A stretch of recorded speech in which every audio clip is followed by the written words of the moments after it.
नमस्कार, आदाब, सत श्री अकाल दोस्तों। एक बार फिर आपका अपना प्रिय डॉक्टर आदि कश्यप मुंबईचा माणूस आपके लिए लेकर आया आपका मनपसंद प्रोग्राम पॉजिटिव कर्मा। आज है एपिसोड नंबर 1578 और आज की एक बहुत ही विशेष कहानी है जिसका शीर्षक है समय की कीमत। मुझे उम्मीद है कि ये कहानी पसंद आएगी। शुरुआत करता हूं इस कहानी की कुछ इस प्रकार। अब दोस्तों, ये कहानी महान दार्शनिक सुकरात को लेकर है, जो कि यूनान के बहुत ही बड़े दार्शनिक हुए हैं। दोस्तों, एक बार उनका एक पहचान वाला व्यक्ति उनके पास आया और उसने कहा कि भाई, आपके दोस्त के बारे में हमने बहुत कुछ सुना है, मैं आपसे कुछ बताना चाहता हूं। अब जैसे ही उसने कहा तो सुकरात ने कहा कि 1 मिनट रुको, कुछ बताने से पहले मैं आपसे 3 सवाल पूछना चाहता हूं।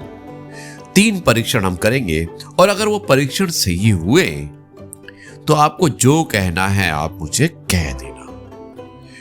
अब दोस्तों, इसमें पहला परीक्षण था, उसने कहा कि क्या आप दावे के साथ कह सकते हैं कि जो बात तुम मुझे बताने वाले हो वो पूर्ण रूप से सत्य है?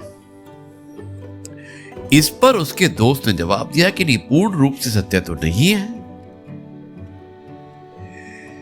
सुकरात ने कहा कि ठीक है, इसका अर्थ यह हुआ कि तुम्हें पूर्ण रूप से तुम आश्वस्त नहीं हो कि ये बात जो तुम्हें बताई गई है वो सच है।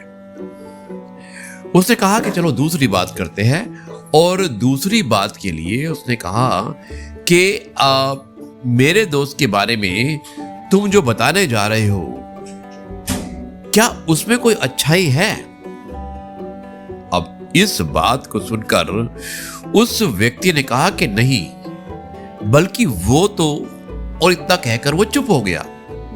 तो सुकरात ने कहा कि इसका मतलब ये हुआ कि उसमें कोई भलाई की बात नहीं है।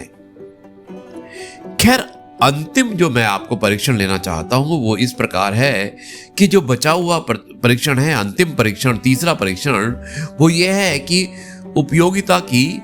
उसने कहा कि जो तुम बताने वाले हो क्या वो मेरे किसी काम की है? अब ये बात सुनकर वो परिचित व्यक्ति ने कहा कि नहीं, ऐसा तो कुछ भी नहीं। लेकिन, और जैसे ही उसने लेकिन कहा, सुकरात ने कहा कि बस हो गया।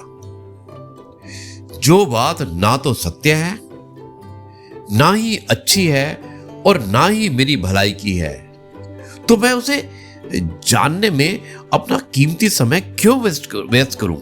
क्योंकि मेरा समय बहुत कीमती है और ना ही इसमें कोई सच्चाई है ना, और ना ही कोई अच्छी बात है, और ना ही मुझसे रिलेटेड है। दोस्तों, इस कहानी से हमें यही शिक्षा मिलती है कि जिससे हमारे जीवन में कोई संबंध नहीं रहता है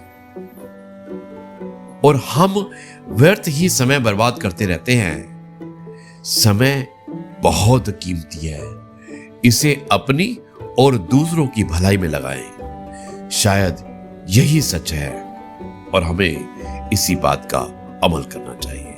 अब मैं इस कार्यक्रम को यहीं पर समाप्त करता हूं और कल आपसे एक बार फिर मुलाकात करूंगा कुछ नई बातों के साथ। तब तक के लिए कहता हूं जय गुरु जी, शुक्राना गुरु जी।